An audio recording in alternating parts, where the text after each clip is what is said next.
guys, welcome back to my channel. It's me Kagam and welcome to a new video. Today we're going to go through prices and then we're going to talk about the Paris scene. There's a lot that I haven't told you, a lot of stuff I've been thinking about since my trip in February. I just realized I never filmed like a video where we could kind of chat about it and kind of debrief. I'm preparing my trip now with my husband to go to Europe this summer. We were talking about it yesterday, so I thought it could be fun to go through prices of the bags in the Kelly family. We're not going to go through the prices of every single bag because that will be too long. I want to go through the prices of bags which I know and bags which are kind of under the radar, that the prices are hard to get. It's really hot this morning, so I'm gonna have a drink. It's over there and it's looking at me, so I'm gonna sip it in a second. But let's start off with the Kelly doll, the Picto Kelly doll. So this was released in, I think it was like spring, summer 2022 last year. It's still in production. In America, it's $15,600. In the UK, it's £10,810. And in Australia, it's 26K. This bag is, there's no question, it's a VIP bag. I mean, I think that goes without saying. And you're going to have to show a phenomenal like amount of loyalty in order to acquire this bag. But I think it's a very special piece. I know many people would see it as like a collector's piece, but I actually think it's very wearable. Honestly, I'm wearing my Moschino t-shirt today. Does anyone else feel like it's kind of like, it has Moschino vibes? Because I do, and I think that's why I like it. I think it's very cool and unique, and I love it, so I wanted to share it with you guys. The next one is the Himalayan Kelly 28. In America, this is $58,700 for the Himalayan Kelly 28, obviously loyalty. The Himalayan Birkin 25 is the Himalayan Kelly 28 is $58,700. The Birkin 25 Himalaya is $61,700. The Kelly to Go Touch, which I think is an interesting concept, is £5,170. The Kelly to Go in Epsom is $3,510. I won't put pictures with each one. I'll put pictures with some of these that I'm reading out. The Kelly Depeche in Evercolor is £5,710. The Kelly Danse in Ostrich is $12,500. I think that's a lot for an Ostrich Kelly Danse. You could get 2 Capucines in Ostrich at Louis Vuitton for that. In Evercolor, it's $6,250. A lot of these prices are prices that I have been told myself directly by other glamazons who've told me. And a lot of them are prices which I also saw with my own eyes. For example, the Kelly Danse in Ostrich, I saw that in February. And some of these prices are also from the purse forum. But the majority of them are people who've told me privately themselves. Sorry, those are like insects flying around. You know, I live in a tropical country. The Mini Kelly in Ostrich is 12,600 euros. The Mini Kelly in Epsom, 6,700 in Epsom. The Mini Kelly in Chèvre is 7,250. In UAE dirhams is 36,650 dirhams in Epsom. And the Mini Kelly Touch in Croc is 10,400 euro. The Mini Kelly Picnic, okay, this is important because this is a tough one to get the price of in euros, is 12,400 euro. And the Mini Kelly in Box Leather is 9,250. But by the way, I have a blog post where I've written all of these prices. You can go read it. It's linked below and tell me what you think. And I also have a price guide in my Facebook group. If you don't want to join the group, it's fine. Go read the article that is linked below on my blog because it does have these prices. The Mini, I think I said that the Mini Kelly in Box Leather was 9,250. The Kelly Pochette in Ostrich is 12,890. The Kelly Pochette in Swift is 4,000, in euros by the way, 12,890 euros. In Swift it's 4,900 in euros. The Kelly en Desautre 20 centimeters, 10,500. I believe this is Epsom. The Kelly Elan in Ostrich is 11,800. I know many of you have been asking about the Kelly Elan, like what's the status of that bag? Some people say it's a quota bag, other people say it's not a quota bag. I'm wondering whether, is it like a quota bag for certain people and it's not a quota bag for others? Because to me, it looks like a quota bag. The Kelly 25 in Shiny Croc in euros is 35,300 euros. So those are just a bunch of Kelly prices, like I said, in a mixture of currencies. You can go read everything on my blog and all the information is there, so you'll tell me what you think.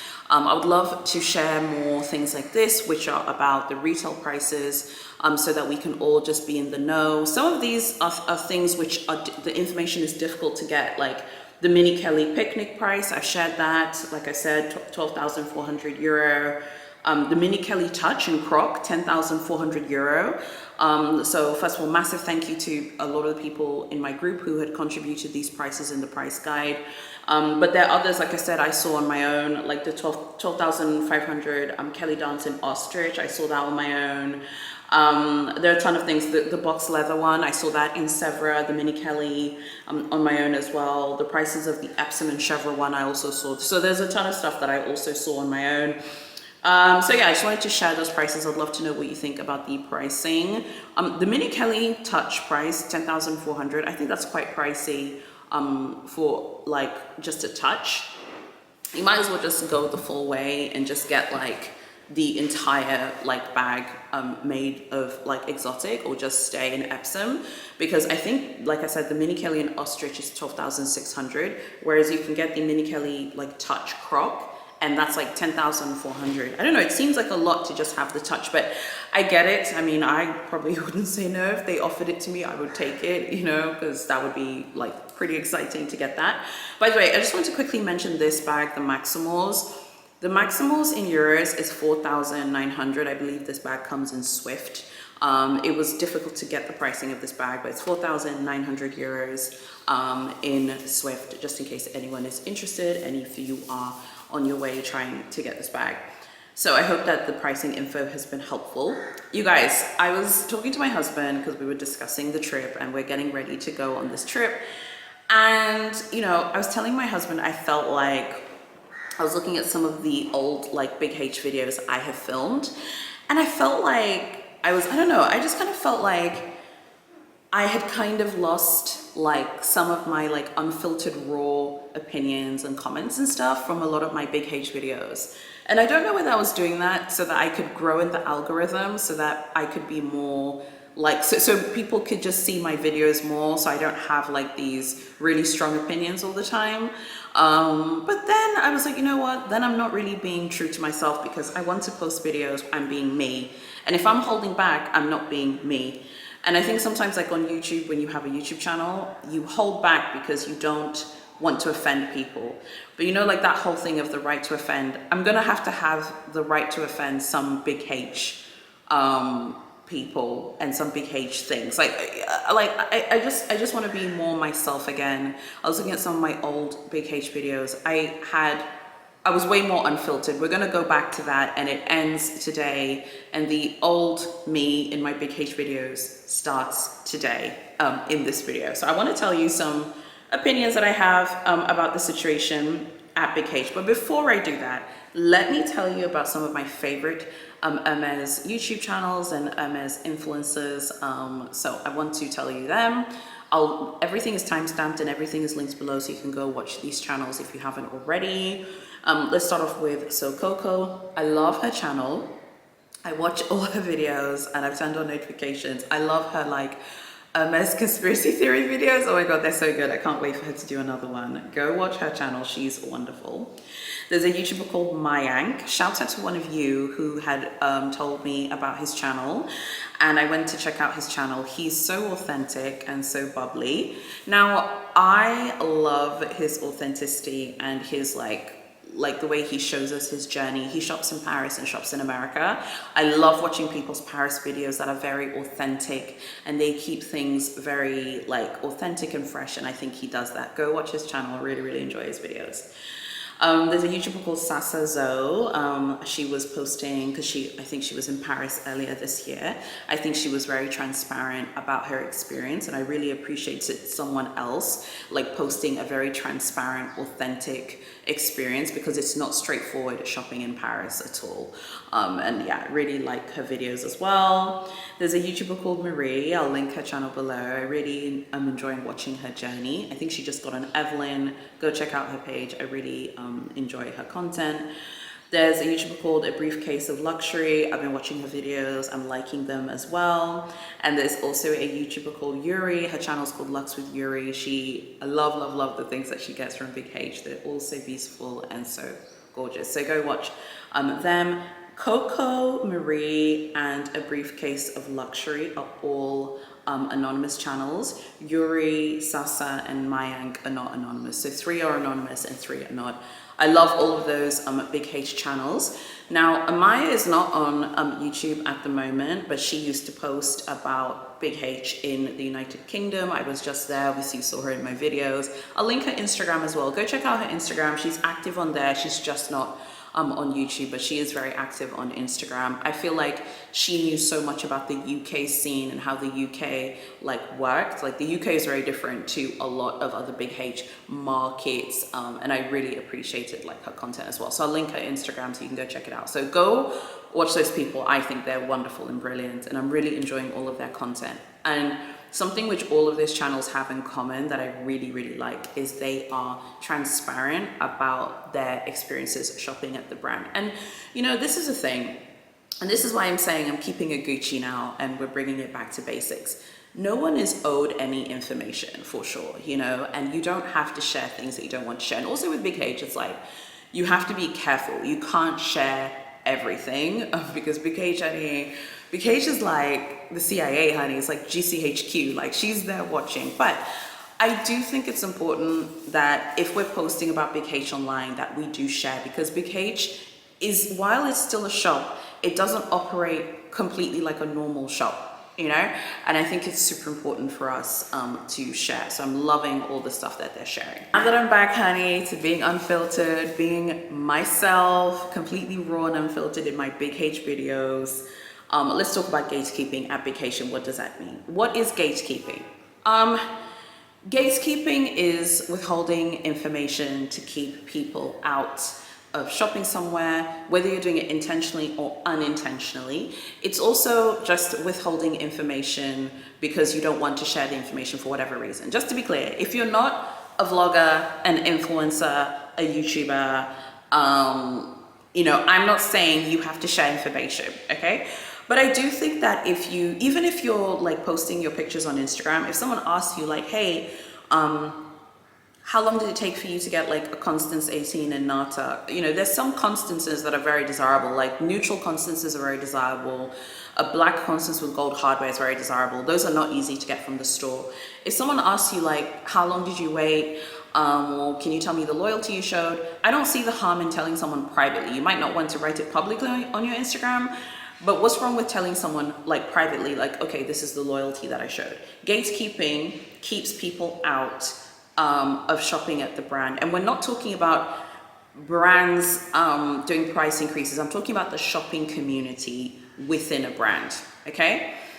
I don't like the gatekeeping that happens in this brand, and I feel like the gatekeeping that happens in this brand is actually really harmful for people like me, because I live in a country with no Big H. I live in a continent that has no Hermes on it at all. So how am I supposed to access the brand if I have access to bad information? If you gatekeep information from me about Paris, or maybe if I'm going to New York and I say, hey guys, I'm going to New York, which boutique do you think I can score a BKC from if I'm loyal? If you know that the mothership store in New York, the MA boutique, would sell to me if I'm loyal, why would you gatekeep that information from me? Okay, that's what we're going to discuss now. One form of gatekeeping is when people say, I don't keep track of what I spend at the brand. This is a form of gatekeeping. This is a form of gatekeeping. When you say that, just say you don't want to say what you're buying, because that's what you're saying. What you're saying, boo-boo, is I don't want to say what I'm buying at the brand. That's fine, that's your right. But when people say I don't keep track of what I spend, I'm sorry, I don't believe that. I know there are going to be people saying, oh, that people have so much money, they don't know, what they spend. Give me a break. You don't keep your money by spending yourself into the poorhouse, okay, and spending yourself into living outside and being like a character, in a Charles Dickens novel, honey, running around being like, please sir, can I have some more, okay? So when people say I don't keep track of what I spend, it's a form of gatekeeping. The person doesn't want to say the loyalty that they're showing. I'm a businesswoman, honey, okay? I know exactly how much my company spends every month. I know how much I pay my employees. I know how much we spend on advertising. My brand, we show a lot of loyalty to Facebook, honey, okay? Because we're always advertising on that platform. I know exactly how much I'm showing in that area. I don't see why it would be any different to know that. And this is normally said in Big H Facebook groups and Big H forums as well. People say this in order to not have to say the items that they're picking up at the store. Another form of gatekeeping is buy what you love. We all know that shopping at Big H is not as straightforward as shopping at other brands. So there's no point saying buy what you love. We all know that there's certain categories that outrank other categories for offers. The next thing is telling people to show how much they love the brand. This is a form of gatekeeping, whether it's intentional or not, and I'm going to tell you why, okay?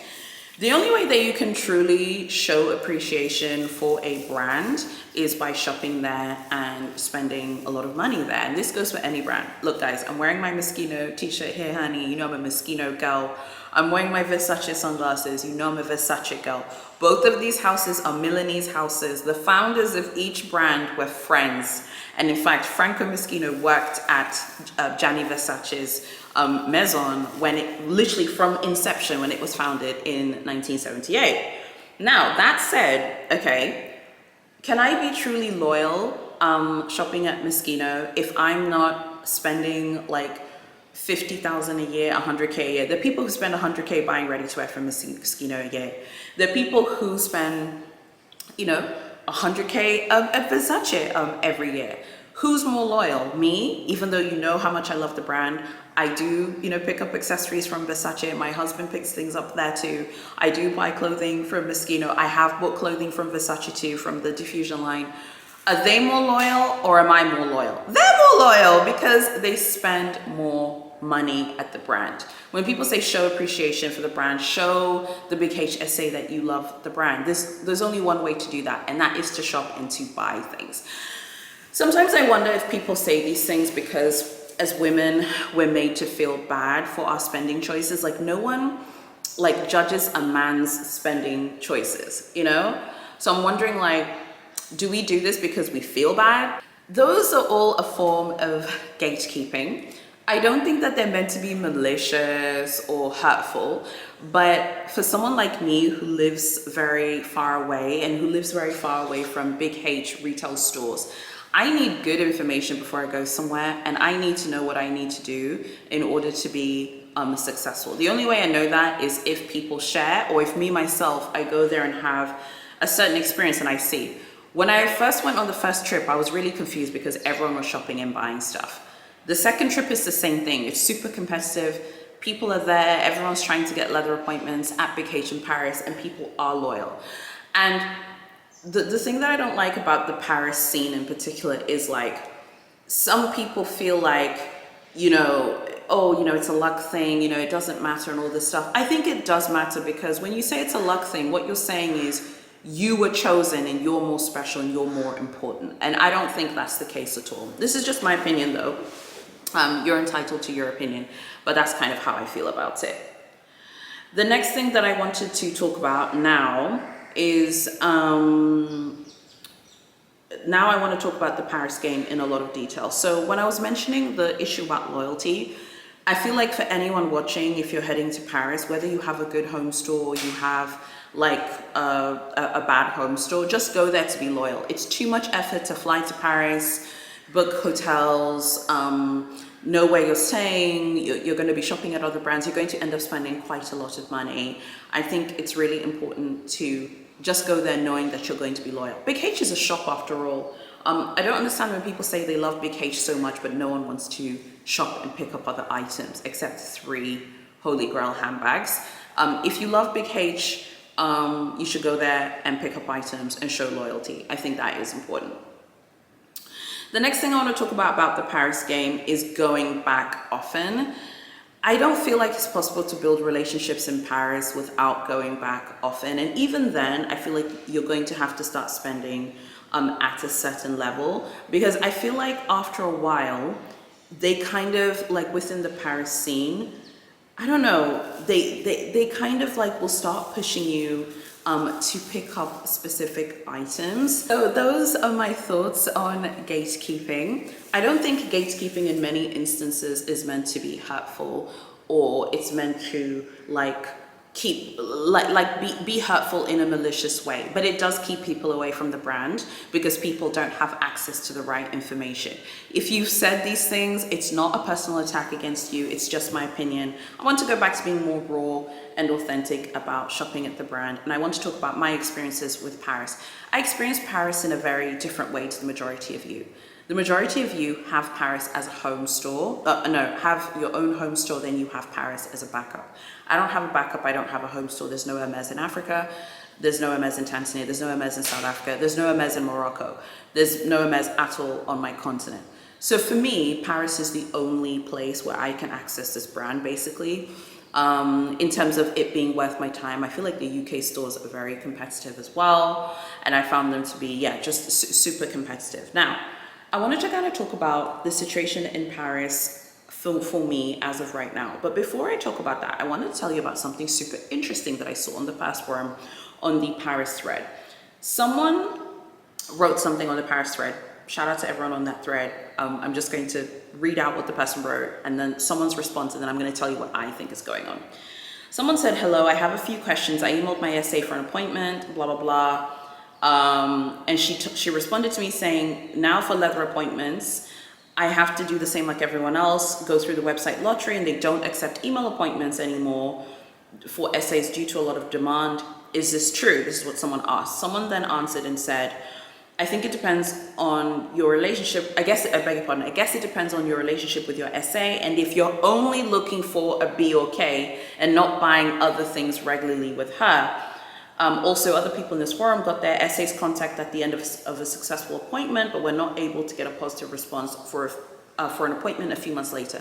This is, I think, a very accurate and transparent response to the person's point. So I wanted to kind of quickly chat about that, which is, I think that is definitely a thing. Like if the big HSA in Paris thinks you're not going to pick up other items, they're either going to not respond to you, or there are too many people asking for leather appointments and who might show more loyalty than you, so they're going to decide not to respond to you. There are many kinds of reasons why they would not respond, so there's no point trying to kind of think about it. There might be other big HSAs who will respond to you, even if you aren't super loyal. But I think loyalty is key. You've seen it here in the response, and that was such a great response. It was a very transparent response. It was a very crisp response, letting the person know that, are you buying other items? Because at the end of the day, this is about loyalty. People say, oh, in Paris, pre-spend doesn't matter. Pre-spend is a nebulous term, I think, generally speaking, because in different markets, it means different things. In Asia, it's very direct. In the US, it's direct to a point, but it depends on the store and it depends on what's going on at the store. Many people say in Europe that, pre-spending doesn't exist. Many people shop in Europe have told me that is not true. It does exist, so it's different. But generally speaking, you need to show loyalty. And I would say that you have to show loyalty because at the end of the day, they want to sell other things as well. They don't just want to sell their leather goods. We all know that the leather loyalty on your profile doesn't count. It does not count in Paris either, by the way. The next thing that I wanted to talk about was how often you go back. I think if you are going to be shopping in Paris like long term, for it to be worth your time, you have to go back twice a year. And that's something which I've noticed minimum. And even then, I don't know if you can really build relationships there because I think that there are just so many people trying to get bags. It's just going to be really, really hard, I think, long-term to build like long-term relationships there, if you ask me, unless you're spending at a certain level. Because what happens is, and this has happened to so many people have told me this privately on Instagram. You went to Paris, you were successful, you got a bag in Kelly or Constance. You go back to try again, you get blanked, you get ignored, and no one remembers you, and like, oh yeah, well, sorry, we can't, help you this time. Go try online, go try online. Eventually, they're going to want you to start buying other items, and I definitely think that this is a thing. Please be aware of something that's happening a lot in the Paris game. A lot of essays are leaving. People will get an essay, the essay will leave, then you have to kind of start all over again and show loyalty with another essay. This is definitely a thing. I think like 2 weeks before I go to Paris, like whenever that is, I will contact 17 and send her the things that I want to purchase, like, and give her just like a range of things I'm going to pick up, and then see if she replies. I would not be surprised if she has left, because there is a lot of turnover of Big H staff. Okay, now let me tell you the tea, honey, that's come out of Paris. This is hot tea. This is exclusive to this channel. Shout out to the people who shared this information with me. The first thing is, I heard from a Glamazon who was successful in Paris. She got a quote back. She told me that at the mothership store, which I'm gonna call 24. She told me at 24, she saw people trying to ask for cancellations at the leather desk, asking for cancellations. Do you have a cancellation? You know, do you have a cancellation? And then being told, no, we don't have a cancellation, but then being given appointments, but being given appointments ahead of time. So they would go there, they'll look at their profile, they'll look at their loyalty, and then they'll be like, okay, can you come back on another day? Or can you come back at X time on another day? This is similar to something that happens at all three stores, where a big HSA will say, come back another time, come back this other time, I'll help you, or come back at, you know, whatever, another day, another time, and I'll help you. But what's different about this one is they are being given appointments like a few days in advance at a specific time, and it's being logged into like a system of sorts. This is what the Glamazon told me. I just wanted to let you know this was happening at 24. I don't know if it's happening at all at you know, what's it called, at George Sank or at Sev. I don't know if it's happening at those two places. What does happen at the other two places is they'll tell you to come back tomorrow, or they'll tell you to come back the day after tomorrow. But this thing of being inputted into a system for an appointment ahead, not into a system, being inputted, your appointment being logged in for a certain time ahead of time is something different and unique, something which I'd never heard before. So I wanted to share that with you. The next piece of hot tea, this is really hot tea. I heard from a leopard who was successful in Paris this month, but she never got a lottery appointment.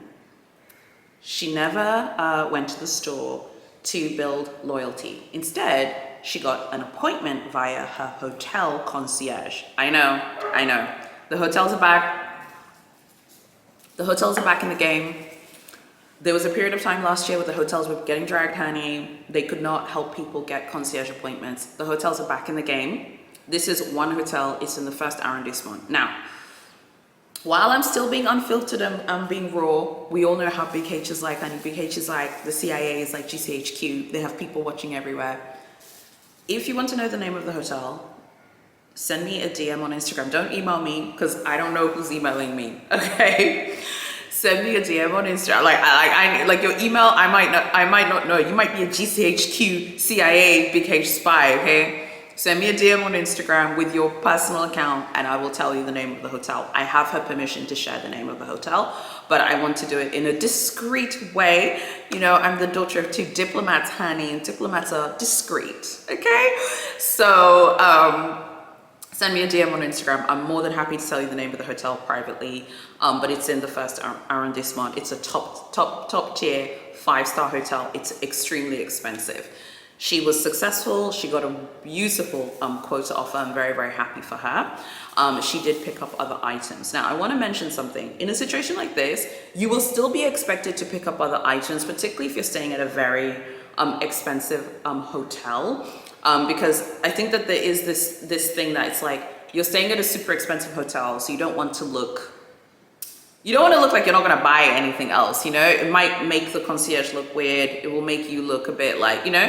So you will be expected to, I think the expectation is there that you're going to pick up other items for sure. I think it is there. But she was successful, and she got a really great, fantastic quota offer. So yeah, I'm very happy for her. And this happened this month. And it is this top tier 5-star hotel in Paris in the first arrondissement. Like I said, I'll tell you the name privately. If you need to know the name, just send me a DM on Instagram. I'm more than willing to share it with you. So yeah, that's pretty much it. And just before I go, I just want to say that thank you to everyone who supports like what I'm trying to do on this channel when it pertains to Big H. Big H is a very specific type of brand. The way you blog about it, you have to be careful of the things you say, but I want to make sure that I'm all about transparency and keeping things Gucci. So when I go this summer, more of the same. I will be transparent. I'll come back and report back. I feel good about my chances because I have an essay now with a contact and an email. I know her name and she sounds like she's been there for some time. So I'm guessing she's still there. So I feel good about my chances. I wanted to quickly show you, well, not show you, I'll just tell you instead of putting pictures on the screen because it takes ages to edit those. The things that I'm trying to get. I don't know what bait I'm buying. We'll see what happens with the bait stuff, but I'm trying to get a mini Kelly in any leather. I would love to also get a Constance. I feel like I have to show significant loyalty to get the Constance alongside the mini Kelly. I don't know if I'll be able to get both, maybe one, or maybe I'll get a mini Kelly or maybe I'll get a Constance. I'm also really curious about the idea of getting the Maximals. I don't know how that bag is allocated. All I see is influencers have that bag, which normally tell you, normally when they give an influencer a bag, it means that they want you to like show loyalty for it. Has anyone ever noticed that?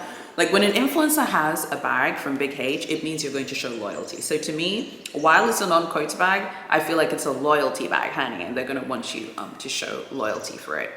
I really hope that you guys have enjoyed my Big H content. I have Louis Vuitton videos coming next week. I wanted to tell you guys about some new things from Ferragamo. They've got some new beautiful prêt-à-porter. There are lots of great brands doing big things out there.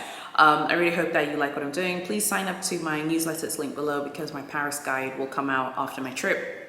And email newsletter people will get the link first.